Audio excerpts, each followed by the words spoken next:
Welcome back. We're on 3rd Nephi, chapter 3. And now it came to pass that in the 16th year from the coming of Christ, Lachoneus, the governor of the land, received an epistle from the leader and the governor of this band of robbers. And these were the words which were written, saying, Lachoneus, most noble and chief governor of the land, behold, I write this epistle unto you, and do give unto you exceedingly great praise because of your firmness, and also the firmness in your people, in maintaining that which ye suppose to be your right and liberty. Yea, ye do stand well, as if ye were supported by the hand of a God, in the defense of your liberty, and your property, and your country, or that which ye do call so.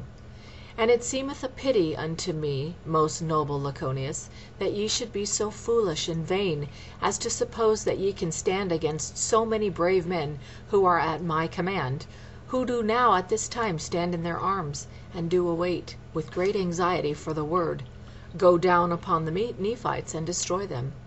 And I, knowing of their unconquerable spirit, having proved them in the field of battle, and knowing of their everlasting hatred towards you because of the many wrongs which ye have done unto them, therefore if they should come down against you, they would visit you with utter destruction. Therefore I have written this epistle, sealing it with mine own hand, feeling for your welfare because of your firmness in that which ye believe to be right, and your noble spirit in the field of battle. Therefore I write unto you, desiring that ye would yield up unto this my people your cities, your lands, and your possessions, rather than that they should visit you with the sword, and that destruction should come upon you. Or, in other words, yield yourselves up unto us, and unite with us, and become acquainted with our secret works, and become our brethren, that ye may be like unto us, not our slaves, but our brethren, and partners of all our substance.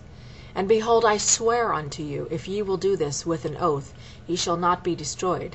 But if ye will not do this, I swear unto you with an oath, that on the morrow month I will command that my armies shall come down against you, and they shall not stay their hand, and shall spare not, but shall slay you, and shall let the sword upon you fall, even until ye shall become extinct. And behold, I am Giddianhi, and I am the governor of this, the secret society of Gadianton, which society and the works thereof I know to be good, and they are of ancient date, and they have been handed down unto us. And I write this epistle unto you, Lachoneus, and I hope that ye will deliver up your lands and your possessions without the shedding of blood, that this my people may recover their rights and government, who have dissented away from you because of your wickedness in retaining from them their rights of government. And except ye will do this, I will avenge their wrongs. I am Giddianhi. And now, when it came to pass, when Lachoneus received this epistle, he was exceedingly astonished, because of the boldness of Giddianhi, demanding the possession of the land of the Nephites, and also of threatening the people, and avenging the wrongs of those that had received no wrong, save it were they had wronged themselves by dissenting away unto those wicked and abominable robbers. Now behold, this Lachoneus, the governor, was a just man, and could not be frightened by the demands and the threatenings of a robber. Therefore he did not hearken to the epistle of Giddianhi, the governor of the robbers, but he did cause that his people should cry unto the Lord for strength against the time that the robbers should come down against them. Yea, he sent a proclamation among all the people, that they should gather together their women and their children, their flocks and their herds, and all their substance, save it were their land, unto one place. And he caused that fortifications should be built round about them, and the strength thereof should be exceedingly great. And he caused that armies, both of the Nephites and of the Lamanites, or of all them who were numbered among the Nephites, should be placed as guards round about to watch them, and to guard them from the robbers day and night. Yea, he said unto them, As the Lord liveth, except ye repent of all your iniquities, and cry unto the Lord, ye will in no wise be delivered out of the hands of those Gadianton robbers. And so great and marvelous were the words and prophecies of Lachoneus, that they did cause fear to come upon all the people, and they did exert themselves in their might to do according to the words of Lachoneus. And it came to pass that Lachoneus did appoint chief captains over all the armies of the Nephites, to command them at the time that the robbers should come down out of the wilderness against them. Now the chiefest among all the chief captains and the great commander of all the armies of the Nephites was appointed,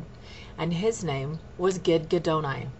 And now it was the custom among all the Nephites to appoint for their chief captains, save it were in their times of wickedness, some one that had the spirit of revelation, and also prophecy. Therefore Gidgiddoni was a great prophet among them, as also was the chief judge. Now the people said unto Gidgiddoni,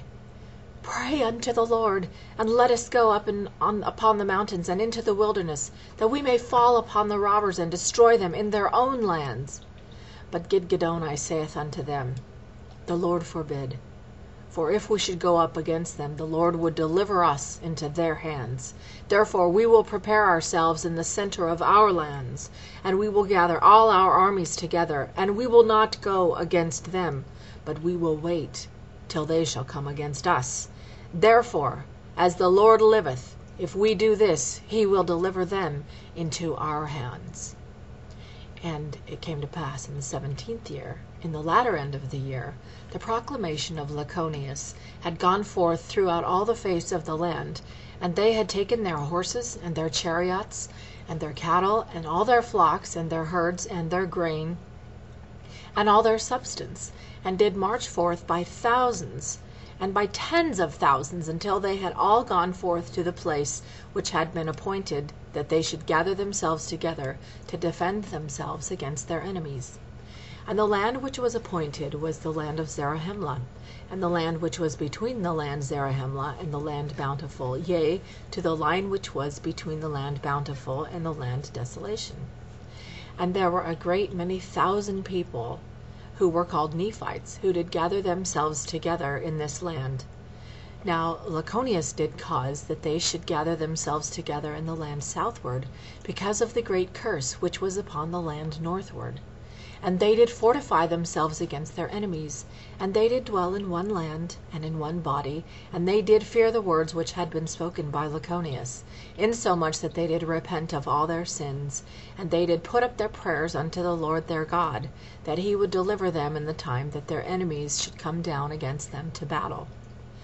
And they were exceedingly sorrowful because of their enemies. And Gidgiddoni did cause that they should make weapons of war of every kind, and they should be strong with armor and with shields and with bucklers, after the manner of his instruction.